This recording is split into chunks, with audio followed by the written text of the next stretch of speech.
What is going on, Shipping Nation YouTube station? It's Thursday.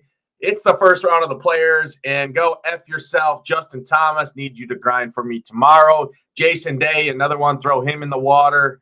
Late withdrawal there.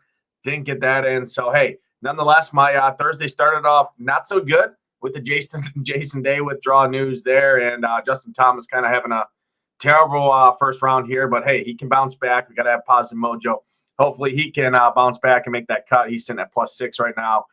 But fun weekend ahead in the Gulf Streets. We got you covered over here at ShipItNation.com for rounds 2, 3, and 4 in terms of showdown. We have shows right here on this channel.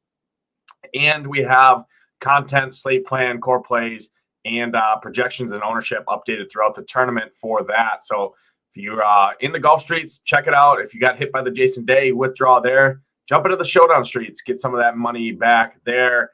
We got NHL, though, tonight. We got 9 games on the docket here, coming off a solid Tuesday night overall. Pretty good night last night for me and many of you members in the Discord. That was nice to see. My boy Vots had a nice lineup there. I saw Shalhoub say, hey, screw last night's slate, but hey, guess what? We'll bounce back here tonight, Shalhoub, and everybody else. Looking forward to this slate. Hit the like button, hit the subscribe button. Helps us out a ton. I'm going to go ahead and throw the stone up on the screen here. We're going to talk through these 9 games the best I can. Slate plan is already live for Shipping Nation subscribers. If you're not a member yet, head over to ShipItNation.com. Join now. $129 a month right now for the intro period. Does get you full access to our Saber Sim and full access to Shipping Nation, all of our content, projections, ownership, everything. And uploaded to SaberSim. With that package, you also get SaberSim's ownership and all the sports that they offer, as well as the lineup review feature, which is one of the best features in my process, one of the best features in many of the top players in the world's process. They always go back, they review, they look at what other people are doing. You can do that all with that SaberSim $129 a month package, all access there. So check us out there. First game on the docket, though, Florida and Toronto. This game's kind of interesting here. I tend to believe this game's going to play like 2-1 style hockey game here. I don't love this game from a DFS perspective. I think it's going to be a really, really, really good real life hockey game there. Obviously, the addition of the trades that Florida has made. The acquisition of Seth Jones coming over is a big help for their power play, for that blue line there. And Brad Marchand going to Florida too, which was definitely interesting. We haven't seen him yet make his debut. I don't think yet for Florida. Not sure if it's going to happen here tonight. I doubt it. But this game, Toronto at home, they can dictate the matchups here. Bobrovsky, good goalie. Stellaris, really good goalie. I think Stellaris at 7,500 is a good goalie option play. I think you could play Bob as well at 7,900. Both going to see some volume here. Both these teams fire the puck a decent amount. I prefer Stellaris just because he's at home. Florida is also top 10 in the league in shots for on the road this season, averaging about 30 shots on goal per game. But from a DFS perspective, really not getting up to any of these guys. I think it's a 2-1 style hockey game. 9 games on the slate. Could burn me, but these price points are up there on the guys you want to play here in general. This ownership is kind of crazy that I'm seeing on the Florida side. I get it, right? Barkov's cheap for his production. Sam Bennett's been really good. He's 5,500. That's not bad. And you got Sam Skevich here with Rodriguez as well that you can pair. So that second line, if I played anyone on Florida, would probably be the line I'd go to. But with them getting ownership here, especially Seth Jones and other guys getting ownership, I think Stellaris is a really good goalie option here tonight in that at 7,500. I'm going to have to update the slate plan and throw him in there because I overlooked that earlier. But now looking at it further, using the stone here, I do think he's a really good option. Next game on the slate here, Boston and the Senators. I ran a baseline build here. Let me just show you in SaberSim, our partner over here, our optimizer partner. And if I bump this up to 150 teams right here, and just let the lineups filter in here, and I'm going to click on Team Stacks here. Sorry, it's taking a little bit here. I'm going to click on Team Stacks, but even just in those 20 lineups originally that I had, You saw Boston was number 2 behind Toronto. I didn't like Toronto already. You talked about that. And now you see Boston as well is kind of getting slammed in projections here against Ottawa. And I think I'm going to have a different take than clearly what optimizers our partner with SaberSim. Many optimizers around the industry projections-wise are going to kind of slam these Bruins. I'm actually on the other side of the fence here. I think Ottawa is a smash play here tonight. They're minus 200. I get the reasonings right. Ottawa is not crazy by any means. For them to be minus 200 at home here against Boston, historically, you just wouldn't think that's the case. But I do think it's the case. I like that ownership's not going to these Senators here. I think the Senators absolutely destroyed Boston. Linus Ullmark gets his revenge factor as well against Boston here. Actually, a little tidbit. Swayman and Ullmark were teammates last season. Now they're facing off against each other. Swayman has been pretty solid. He's 7,200. I don't hate him for a punt goalie option if you need to. But Ullmark, I think, is my favorite spend-up goalie on the slate, 8,200. Really like the Senators' offense as well. The acquisition of Dylan Cousins from the trade deadline, 4,800, too cheap for him. He's got really good alignments with David Perron and Drake Batherson here. So that's a nice 3-man stack there you can go to. And then that top line with Timmy Stu, Brady Tkachuk, and Claude Giroux, I like a lot. And then you got 2 good D-men here with Jake Sanderson and Shabbat as spend-ups there. Sanderson would be my preferred option just because he does have that power play correlation there. And then Zub at 3,400 is a spend down.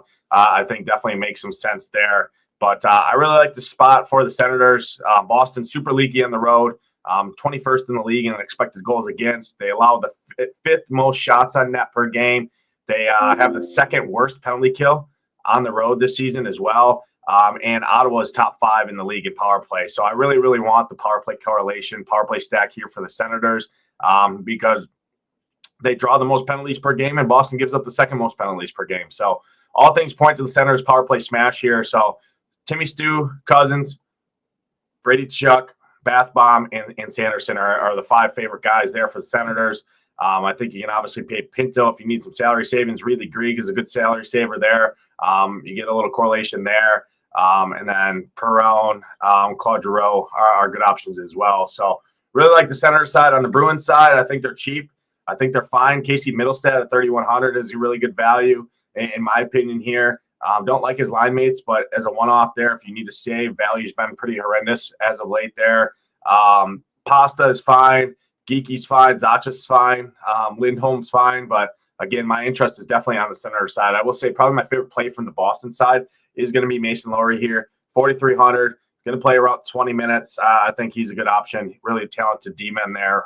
Really, really solid rookie there. So I like him, but definitely love the Senators power play here. Probably my favorite stack on the entire slate. Next game here, Tampa and the Flyers here. This is a game that I don't love. I think people are going to want to go back to the Lightning here. Lightning just let us down, let everyone down against the Carolina piece. Me and Shaloub were talking kind of leading up to that slate in Discord that, hey, Carolina's goalie is a great play because all the chalk, right, with Bjorkstrand was stone minimum. All the chalk, everyone's slamming Tampa. Why not just play an unowned Carolina goalie? And, Carolina goalie stood on his head, destroyed Tampa, and I didn't play him. Shaloub didn't play him, so that was great to see there. But I think the Flyers can hang in this one. I think the Flyers have an outside shot to win this game. I really don't like Tampa here, to be honest. Earlier this year, this game played 2-1 in Tampa. Now the game's in Philly. I do give the slight lean to Philly. So if you want a tournament punt option, Samuel Ersson at 7,100. He's been known to stand on his head, break a slate. We've seen it a couple times this year. Nobody's going to play him, and I think he's interesting. I do think people go right back to Bjorkstrand, 4K there. Did get that price increase, but I still don't love it, to be honest. I mean, I expect people to go back to him a decent amount. Not for me personally. Tampa, pretty much a full fade for me here tonight. Could you play Point? Yeah. Could you play Gunsel? Yeah. Kucherov is a game time decision, so you have to look at him. I will say my favorite play from Tampa is probably Victor Hedman, 5,800. He just plays all the minutes in the world. Really good matchup here. He's finally back. 5,800 is a fair price point there. But on the Flyer side, I do have a little bit of interest going up against Johansson. Johansson's been horrendous. Vasilevsky is not in net. He's not going on the back-to-back there. So I do like the Flyers. Noah Cates, Konechny, and Forrester, I think, is a really good line stack. They're very cheap, 4,100, 4,300, and then Konechny, 6,300, plays almost all the minutes he can handle. He's on the penalty kill. He's on the power play. He's on full line strength, line one. So I really like that. Philly line one as a sneaky stack. And then Couture, Michkov, and Tippett is another really sneaky stack. Michkov's been insane since the All-Star break. Tippett's always been good. Couture's really good option as well. So I like Philly line 1 and 2 here quite a bit. Bobby Brink's always a good option on that third line as a punt guy if you need to. And then you got some good D-men here. Jamie Drysdale on that top power play there, I think, is definitely interesting as well. So my hot take for tonight, Flyers win this game. Johansson's terrible, and nobody's going to play the Flyers. So in tournaments, I do definitely have some interest in the Philly side of things. Next game on the slate here, Pens and the Blues. Penguins at home. I mean, from a DFS perspective here, I expect the Blues to be able to score here. Binnington is actually a good goalie play on the slate, even on the road, 7,600. Blues are second best in the league over the last 10 road games in expected goals against, sitting at 2.5. That's the only team better than them on the road defensively over the last 10 has been Vegas, which we'll get into next game. So I like the Blues to win this game. Jari's been horrendous. I get it. He's had 2 decent starts back to back, but that means he's just due for regression. In my opinion here, he's been horrendous. So Braden Shen, Kyrou, and Holloway go right back to the well with that second line. They've been playing incredible hockey as of late. I think they're great options here again tonight. Not scared of Jari, not scared of this Penguins defense by any means. I do think the Sid line takes the Robert Thomas line. I think they line up line for line. So definitely have a lot of interest in the second line for the Blues. Thomas, Busnevich, and Neighbors are fine, but again, I don't want to deal with Sidney Crosby in that line. So I'm going to take the second line here with Shen, Kyrou, and Holloway. I think that's my preferred option there. And then Cam Fowler at 3,500, way too cheap for a D-man. Expect him to be very, very popular there, and for a good reason, right? He's facing Jari. He's facing the Penguins here in a good spot for the Blues. Next game on the slate, Vegas and Columbus. Only team better on the road defensively over the last 10 has been Vegas, then St. Louis. Vegas allowing under 2.5 goals per game, 2.3 expected. They allow the least shots on net. Opponents are averaging 21 shots on goal over the last 10 road games for Vegas. They allow the least power play opportunities. Vegas should be able to have their way here against Columbus. Elvis has been playing good. He has played good against Vegas in his career. 7K, if you need to punt all the way down, I don't think he's the worst option. But this second line right now is on fire for Vegas. They're second in the league in NHL and unblocked shot attempts for over the last 3 games. Tomas Hertl, Dorfiev, and Brandon Saad. Right back to the well with line 2 for Vegas. And then if you want that 4-man stack, add in Noah Hannafin. You get the 3 power play guys, and then you get the Brandon Saad on the full line strength there. It correlates. They're super cheap.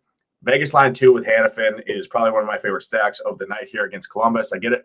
Columbus has been good. I've been a Columbus truther all year. I just think they're outmatched in this this contest. Columbus has been the best home scoring team in the league over the last 10 games. Now facing the expected best road defense in the league. So we'll see. One's got to give. I lean into Aiden Hill and Vegas' defense more than Columbus' offense here. But we'll see. On the Jackets side, I think just because of how good they have been, you can definitely play them.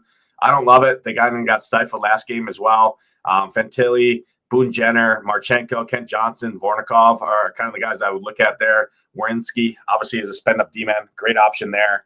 But definitely have way more interest in the Vegas side. Aiden Hill, I don't think I spend all the way up at 8,400. I like a lot of those guys in that 7,500, 7,600 range, even up to 7,800, 7,900. Don't really need to go above 8K here tonight in goalie, in my opinion. But he's an option if you want to spend all the way up there. Next game on the slate here, Edmonton and the Devils. Devils absolutely smashed last game. I hate myself for not getting on them more. Loved them on the show. Loved them in the slate plan. Didn't play them when I came around time to build the lineups very much as often as I should have. That's going to change here tonight. I'm right back on the well with the Devils. I think the Devils win this game. I think the wrong team's favorite here. Devils are at home. Edmonton, I get it, right? They got McDavid. They got Draisaitl. They got Hyman. They got the additions of Kapanen and Arvidsson, right? Jake Wallman from the trade deadline. I just think they're outmatched here. I get it. Their defense has been very, very good. Their defense is going to be very, very good going forward with the additions of that blue line, right? Bouchard, Wallman, Nurse, Stetcher, Kulak, Emberson. Those are 6 very, very, very solid blue line defenders. But I do think the Devils are peaking right now. They're playing great hockey. Nico Hischier, Timo Meier, and Nosen look absolutely incredible together. Jesper Bratt, you can throw in there. And then Cody Glass at 3,200. One of the best value center options on the slate, in my opinion. Really like him a ton. And I really like the Cody Glass, Jesper Bratt pairing. 5,500, 3,200. And then if you want to get crazy, throw in a Luke Hughes. You get a three-line or a 3-man stack there that correlates 2 guys on that top power play. It's not breaking the bank. I really like that a lot. But yeah, lines 1 and 3 for me. For the Devils, I like Nosen, Timo Meier, Jesper Bratt, Glass, Hischier, and Luke Hughes are kind of the main guys I'm focused on the Devils. Edmonton side is a full fade for me here tonight. You can play Wallman at 5,300. He does everything. He's going to play a lot of minutes. He's a sniper. He can do it all. I just like the Devils side more here tonight. Markstrom, I think, is a good goalie option if he starts 7,300. Going to see a ton of volume. Edmonton does fire the puck a ton, and Markstrom's been good. 2.36 goal against average on the year. 91% save percentage. I'll sign up for that against a guy that has above a 50% win percentage and is going to see volume here. Going to see the rubber from Edmonton. So I like the Devils here to win this game. I'm off the Oilers side, and yeah, I think it's definitely a good game. Next game on the slate, Rangers and the Wild. This is the one interesting. Typically, I would want to slam these Wild in. But with the injuries, man, it's just tough for this Wild. I think the Wild are going to try and slow every game down now that they play, especially at home when they can dictate the matchups. They got really good defenders, really good young defenders, really good young depth line guys like Marcus Johansson. Foligno is a really good bruiser. Trinine. They got a really good, solid, kind of gritty depth guys, and I just think they're going to slow every game down. Shout out to our guy in the chat that was at their last game, said they played incredible. They're going to just try and control the puck, slow the games down because they don't have Kaprizov, right? They don't have Ek. They don't have a lot of the guys that they need that generate the scoring or help others generate the scoring. If playing anyone, I think that top line with Boldy, Zuccarello, and Rossi is definitely playable. I mean, against the Rangers and Shesterkin, who hasn't been great this year. The addition of JT Miller does help that Rangers team defensively and offensively. I just think at home, the Wild are going to slow it down. I don't love this game from a DFS perspective because, like I said, Wild already were one of the best teams defensively, and now with their injuries and everything else, they're just going to try and control that puck and just start cross-checking and just checking and play physical hockey like they always do. And at home, they're even harder to go against because they dictate the matchups there. So if I went to anyone on the Rangers, it'd be the power play guys just because Wild's penalty kill is horrendous, but they do give up not a lot of penalties per game. So they are pretty disciplined. If they do get shorthanded, a good chance the Rangers are going to score there. I think Gus at 7,900 is a good spend-up goalie option on this slate. On the Wild side would be my preferred options for offense. It'd be the line 1, Zuccarello, Boldy, Rossi first, and then it'd probably be the value guys like Freddie Gaudreau, Hino Straza, Marcus Johansson, Nyquist are kind of the interesting value guys for me. And then Brock Faber, Middleton, Spurgeon are all good value D-men, and then Declan Chisholm as well if you need a punt D-men there. So interesting game. I don't think it goes crazy by any means, just the way I think the Wild are going to play going forward. It is only 5.5 total, but I could see some goals come out of this game just because I don't think the Rangers are very good defensively. Shesterkin hasn't been the same. It's just Wild are really injury riddled, so it's going to be tough to see them go crazy. Next game on the slate, Caps and the Kings. Another 5.5 total in this one. 2 really good defensive teams. 2 teams that I really don't want to deal with for DFS purposes. I will say line 2 for the Caps is definitely intriguing and definitely playable. Pierre-Luc Dubois, McMichael and Protas are playing great right now. 4,400, 4,300, 5,500. Even on this matchup, they crushed this first contest between them. I believe the game was in Washington. Now the game's in LA. Darcy Kemper has been good, as you can see. 56% win percentage, almost a 92% save percentage, goal against average under 2.5. But the Caps are just a gritty team. They're a very good hockey team. They're deep. I'm not paying the salaries for the big dogs, Ovechkin, Wilson, and Strome, but the second line with Pierre-Luc Dubois, McMichael, and Protas, I definitely have interest in. And then Chychrun and Carlson are both fine. Rasmus Sandin at 3,200 is value. He's fine as well. But still not a game that I'm loving from a DFS perspective, just because I think it's a gritty 2-1 type playoff style hockey game. Just the way these two teams play, they're physical, they're good defensively, and that doesn't usually go too well in terms of DFS connection there. But that line too, I do have some interest in for Washington. Takes us to the last game of the slate, probably my favorite game on the slate, one of my favorite games. I just expect this game to go bonkers here at late night. We got the Celebrini versus Bedard, right? All the Twitter slappies out there, all the slap dicks out there saying, "Oh my God, Bedard is a flop. He's flopped this, he's flopped that. Celebrini is way better than Bedard." Blah blah blah. Well, guess what, folks? We're gonna see it here tonight in live time. I can't wait for this matchup. I love Bedard. I love Celebrini. I like line one a ton for the Sharks here. Celebrini to Foley Eklund, I think, is an elite stack option here tonight. They're going to be mega chalk, as you can see there. So I think in tournaments, flipping the script and going to Bedard with even Donato, Teravainen, and Mikheyev, I mean, I think it's definitely intriguing. Even Bertuzzi. I think flipping the script here and going on the Blackhawks side is definitely very viable. I mean, you can argue Soderblom's a way better goalie than Georgiev here, so all the ownership should be technically on the Blackhawks side here. I get it, right? Sharks are favored at home against the Hawks, but when you do the goalie comparison, Georgiev, horrendous, right? You see that almost a 3.7 goal against average on the season. A sub 90% save percentage. I mean, 87% save percentage is horrendous. Win percentage of 31%. I mean, I think this game goes bonkers. I think we see a football score here, and I want pieces of it. I prefer the Blackhawks in tournaments at this ownership, but it's hard to argue with the Sharks the way they're playing as well. Celebrini, Toffoli, Eklund, great options. If you want to get off of that, the mega chalk, I think Alex Wenberg with Will Smith is a nice little two-man stack there. Wenberg on the top power play at 3,600 is way too cheap. Will Smith been playing great, 5,700. That price is warranted. He should be a little bit lower owned at that price point there.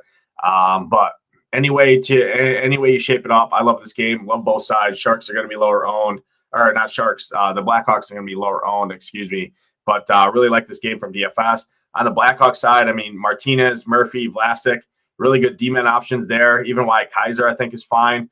And then, like I said, Donato, obviously Bedard, Teravainen, and Bertuzzi, kind of the main guys I'm looking at there. But really good game to round us out. I think it's a definitely interesting slate here. Just going back to Saber here real quick to throw this up on the screen. Here's what kind of the optimizers are spitting in terms of stacks. Let me just filter to 4-3 stacks in general. Just so you can see 100% of the 4-3 stacks, which are the most probable stack to win tournaments. I think it's at like a 60+% win rate in DFS contests over this season is the 4-3 stack. It's Boston, it's Ottawa, it's Chicago, which makes sense, right? Chicago, because obviously against simulations, the ownership's going to be on the Sharks side. So if I scroll down here, yeah, Sharks are on the bottom. Vegas, some of the chalkier teams are down here. But Boston, Ottawa, Chicago, Tampa, Minnesota are kind of the teams the optimizers spitting. I didn't love it a ton. I love Ottawa, obviously. I like the Chicago pieces, but I don't really like Tampa. Minnesota, I think, is fine. Jersey, I think, is good options. Philly is sneaky. I like Philly. Some of the teams down here that really aren't getting slammed in optimizers too much that I like. Sharks, which is interesting. I don't think that stays true. Early ownership projections do show the Sharks to be pretty popular. I think they should be. So I definitely have the Sharks down here, especially if they're not getting really slammed. I think line 2 for St. Louis is definitely intriguing here. Don't hate that. But yeah, think it's a good slate overall. I think we should have a pretty good opportunity to have a pretty good night here. Hopefully everyone out there does have a good night. Good luck tonight in those contests. Hope to see those SHIPIT Nation logos at the top for myself, Nades. Until next time, let's ship it.